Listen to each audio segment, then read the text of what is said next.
When you don't have contradiction in your thought, then you have clarity. When you say, I want this, however, it hasn't come yet, that's not clarity, that's resistance. When you say, I like this about it, but not this about it, that's sifting and sorting, but it's not clarity. It might be the beginning of clarity, and it might be necessary to the clarity that comes later, because sometimes you have to move about a bit in order to become clear. But clarity is the same vibrational nature that appreciation is, or love. Sometimes when people say, I love you, or do you love me, they're more focused upon the absence of the love than they are the presence of it. And so, rather than just throwing these emotional words around, we would like to explain briefly, because we know you're mostly up to speed with us. We'd like to explain briefly that your emotions are always your indicator, an indicator that the more sensitive to your emotion you are, the better. Your emotions are your indicator of your clarity. They are your indicator of your alignment with your broader perspective. And that's the part that does sometimes require some explanation, because most don't understand how emotions can even exist. Most people don't realize that they live in a vibrational world and that they themselves are vibration. You are emanators of vibration.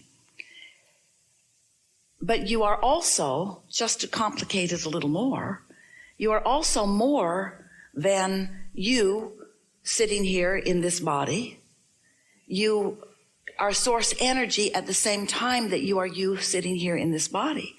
And there is an ongoing, eternal connection between you and you while you're here in this physical body. In other words, you were source energy before you presented yourself here.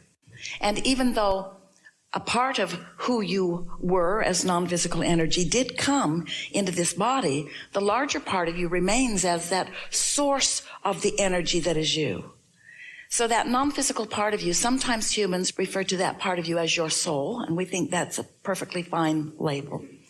But it's this never-ending, ongoing energy stream that comes to you in your physical body from source energy.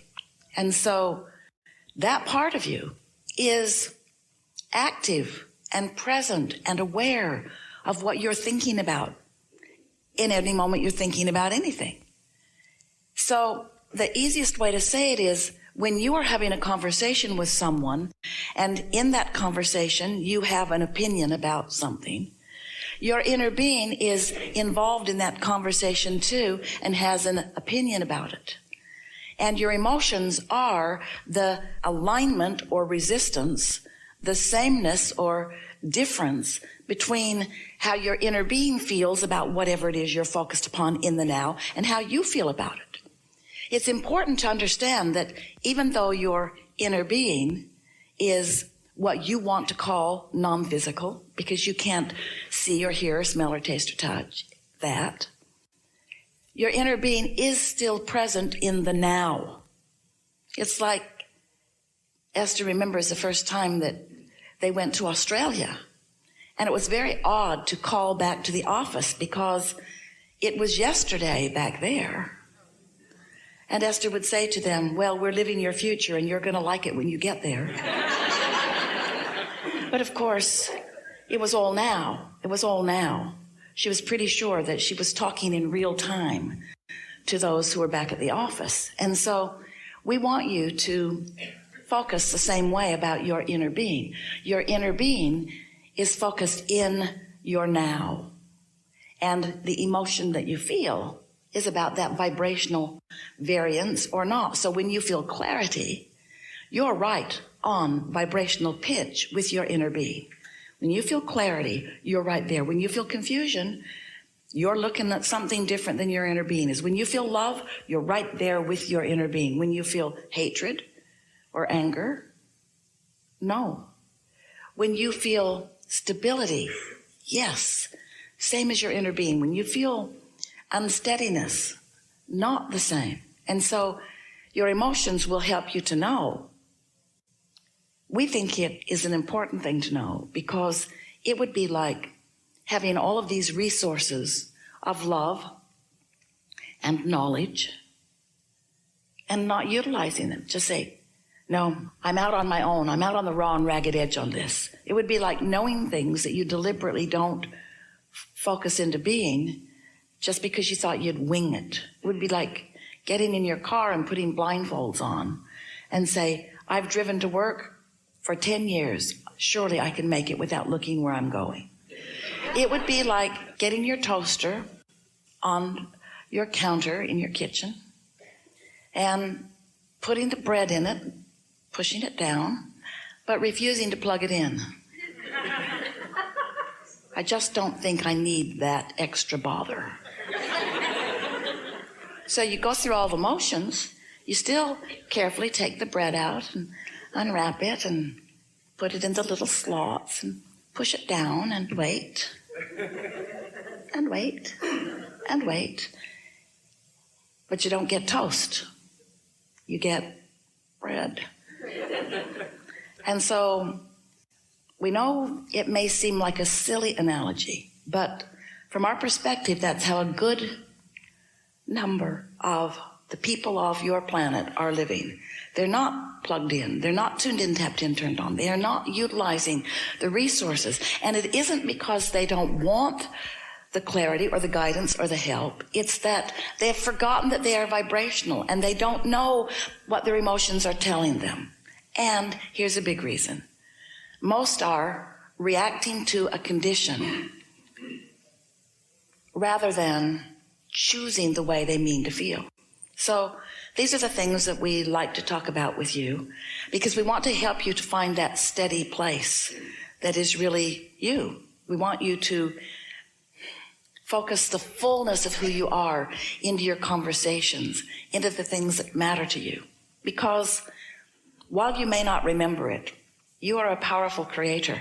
And you came into this leading edge time-space reality because you understand that this is the leading edge, that all that has come before is focused out here on this leading edge with you, that the combination of those of you who are living here together are going through this contrast, through this variety, and from it, you are each individually and therefore collectively coming to your leading edge conclusions about what would be an improvement.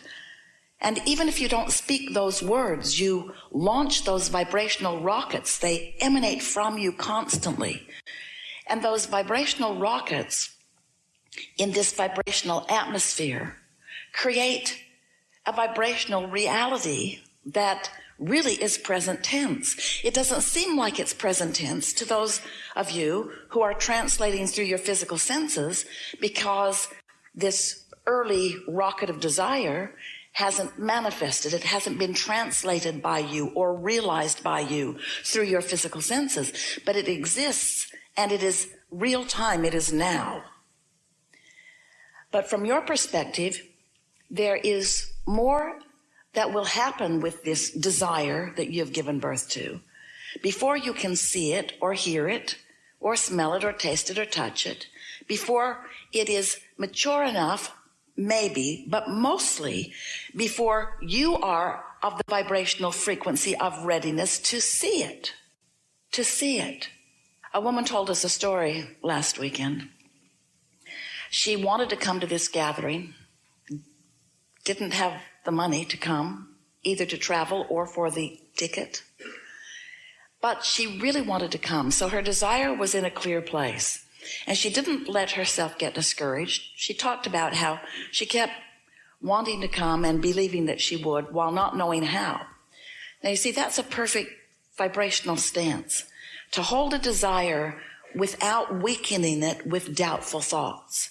She wasn't saying to herself, oh, I won't be able to make it, or I don't know where I will find the money. She was just saying simply, I want to attend. I want to be there. I want to be there. So we've been describing this like, picture a train track with a train on the track, and the track is on very level ground. It's not on a hill, it's on a level ground. And each time you identify a desire, it's like you plunk an engine, a strong engine, on this end of your track. But if at the same time that you identify your desire, you also add, but I don't know how it's going to come about, or I can't possibly do that to it, you put an equal engine on the other end of the track. So now you've got two engines pulling against themselves, and it makes you feel tension, and it also keeps you from going toward what you want. But this girl did not do that. She had clear desire about what she wanted and did not put any engines on the other end of the track. And then she was walking with a friend through a park, and they were talking about law of attraction and about the seminar and high on life, and she looked in the leaves and she saw something that was sort of flickering and shiny, and she picked it up, and it was an earring. Looked like a diamond.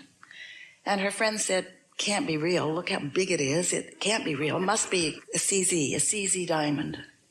But it wasn't. It was a $9,000 diamond. And so she came to the seminar.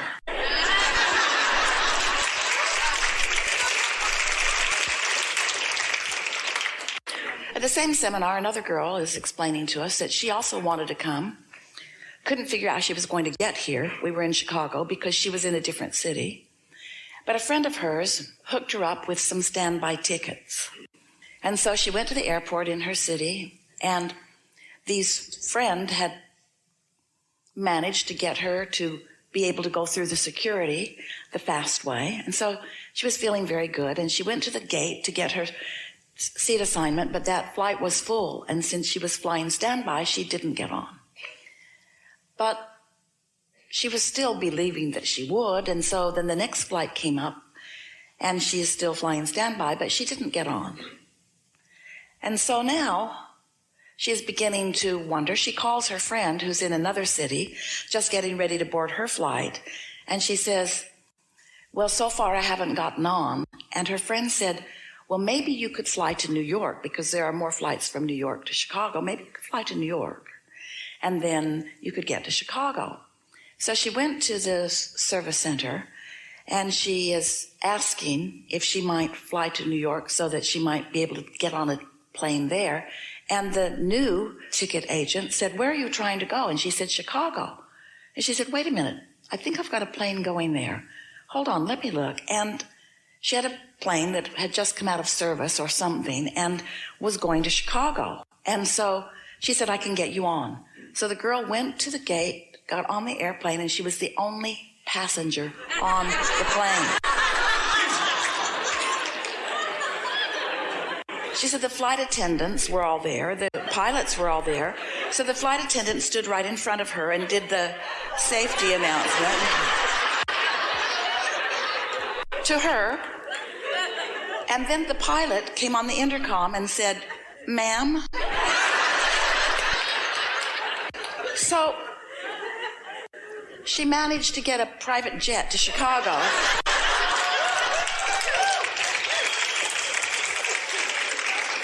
Because she only had engines on the desire end of the train. And that's the thing we so want to explain to you. Get your eyes on things that feel good to you, or take a nap. Your choice. We want you to know that your inner being knows where you are standing in terms of your full manifestation in relationship to everything that you desire and to everything that you have already created. So your inner being is always calling you along what we are calling a path of least resistance toward the outcomes that you seek.